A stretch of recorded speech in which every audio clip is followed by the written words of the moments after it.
তো এখন বাজে রাত 9টা। এখন একটু ভাজা ভাত খাবো। হোস্টেলে থাকি তো খেতে পাই না এগুলো, তাই ভাবলাম একটু ভাজা ভাতই খেয়ে নিই। তো কিছুই না, সিম্পল একদম বেঙ্গলি, একদম বাংলা রেসিপি, কিছুই দেবো না। সর্ষের তেল দিয়েছি, কড়াইতে গরম করে নিয়েছি। এবার এতে একটু করে কালো জিরে ফোড়ন দিয়ে দেবো, সামান্য একটু কালো জিরে ফোড়ন দিয়ে দেবো। গ্যাস আমার একদম অল্প আছে, নাহলে পুড়ে যাবে ফোড়নটা দিতে গিয়ে। দিয়ে দিলাম। ফোড়নটা একটু নাড়িয়ে নেব আমি।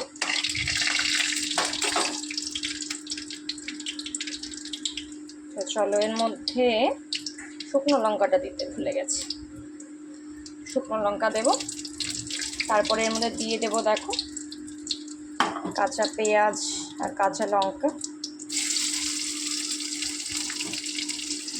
আগে থেকে কেটে রেখেছিলাম।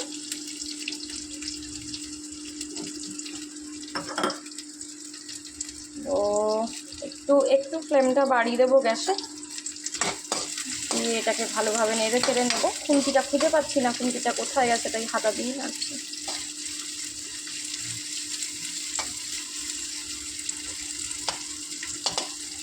একটু পেঁয়াজটাকে ভেজে একটু লাল লাল করে নিতে হবে।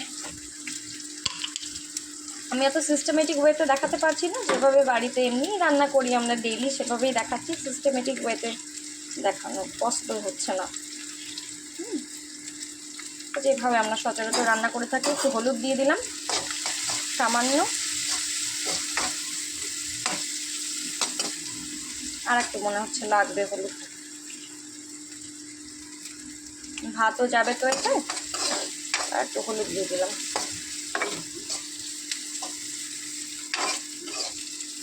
তোমরা স্কিপ করেও ভিডিওটা দেখে নিতে পারো, কোনো অসুবিধা নেই, লং ভিডিও হয়ে যাবে না হলে।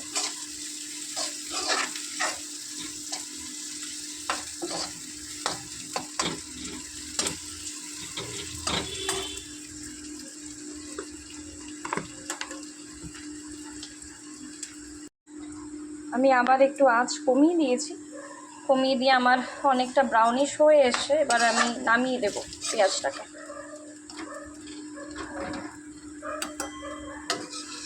নামিয়ে নিচ্ছি কারণ একটাই কারণ, সেটা হচ্ছে ডিমটা ভাজবো। তো ডিমটা পেঁয়াজের মধ্যে ভাজলে কেমন যেন গোটা গোটা থাকে না, মিশে যায় ডিমটা। সেই জন্য একটু পেঁয়াজ তুলে নিয়ে ডিমটাকে ভেজে তারপরে একেবারে ভাতের সাথে মেশাবো। কালো জিরে বাদেও তোমরা এমনি জিরে দিতে পারো, যেটা প্রেফারেবল। কালো জিরে দিলে একটু আমার স্বাদটা ভালো লাগে, আর কালো জিরে তো আমাদের সর্দি কাশিতে অনেক হেল্প করে, এই জন্য কালো জিরেটা খাওয়া ভালো। চলো এবার ডিম দিয়ে দিই। আগেই বলেছি আমি একদম ঘরোয়া পদ্ধতিতে রান্না করব, আমি কিছু অত দেখাতে পারছি না। তো এটার মধ্যে আমার ডিমের খোসা চলে গেছিলো, আমি তুলে নেব সেটাকে, রিমুভ করে দিয়েছি আমি। চলো এবার একটু গ্যাসের ফ্লেমটা একটু বাড়িয়ে নিই, তাড়াতাড়ি হয়ে যাবে। হাতের কাছে নুন নেই, নুনটা দিতে হবে।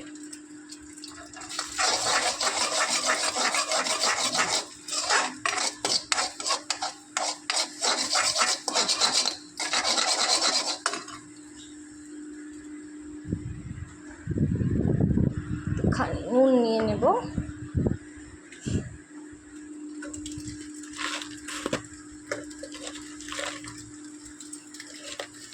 সবই একা হাতে করছি তো একটু এদিক ওদিক হয়ে যাচ্ছে। এটা হচ্ছে ক্রেভিংস, আমার বাড়িতে আসার পর এইসবের ক্রেভিংস হয়। প্রচুর খেতে ভালোবাসি। আগে বাড়িতে থাকতে পড়তে রাত্রিবেলা করে খেতাম, বা কোনোদিনও খেতে ইচ্ছা করছে না মায়ের কোনো তরকারি, সেদিন করে খেতাম। মাই ছোটোবেলা থেকে বেসিক্যালি শিখিয়েছে খাওয়া। ফ্রাইড এরকম ফ্রাই করে মা খাওয়াতো, বেশ ভালোই লাগতো। যখন কোনো তরকারি একটু কম থাকতো মা এভাবেই করতো, ভালো লাগতো। চলো ডিম ভাজা হয়ে গেছে, এবার আরেকটু তেল দিয়ে দেবো, কারণ এর মধ্যে আমরা রাইস দিয়ে দেবো।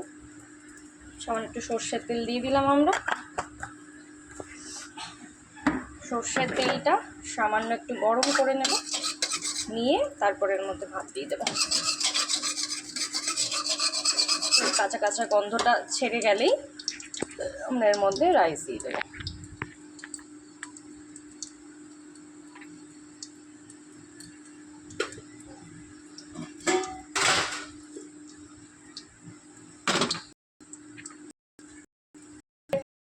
রাইস থাকবে, দুপুরের থাকবে, আর সকালে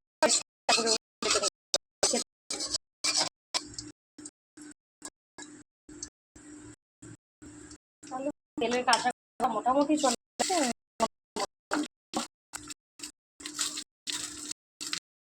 মাছ কাটা খেতে না, এবার চালটা পারি না, যে ভাজে বাসন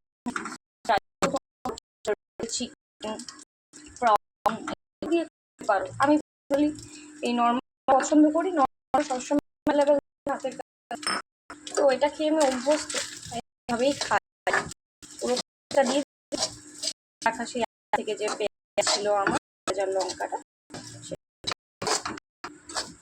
দেখো খুবই লাগে না, এটা কিছু লাগে না। আমি দিয়ে দেবো, ভাতটা তাড়াতাড়ি ফ্রাই হয়ে যাবে। কোনোদিনও এভাবে কথা বলতে বলতে রান্না করি না, তো বুঝতে পারছি না, ভুল করে থাকলে আমার চোখে দেখো আমায় তোমরা। কমতি নেই, এভাবেই আমাকে একদিন নাড়তে হচ্ছে। চিড়চিড় করে দেখবে আওয়াজ হবে, যখন এই ভাতগুলো অনেকটা ফ্রাই হতে থাকবে দেখবে চিড়চিড় করে একটা আওয়াজ হচ্ছে। তো আমি রাইসে এখনো নুন দিইনি, সেই এক হাতে ভিডিও করছি, আর এক হাত দিয়ে দেবো।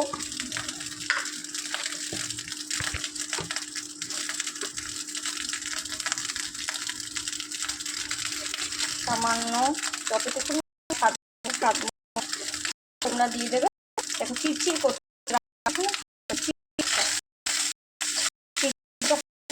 অনেক ফ্রাই।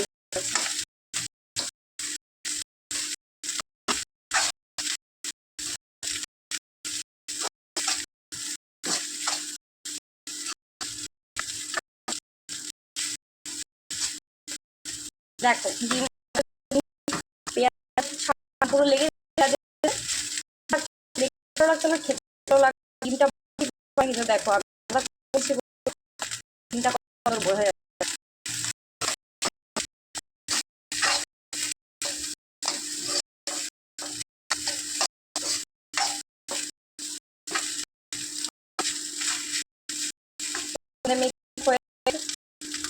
গ্যাসটা আমরা অফ দিয়ে এবার রেডি ফ্রাই এক বেঙ্গল নর্মাল ফ্রাইস এগ আর কাঁচা লঙ্কা দিয়ে দেখো। আর আছে খাও। তো বাড়িতে ছিল খাসি হয়েছে, এখন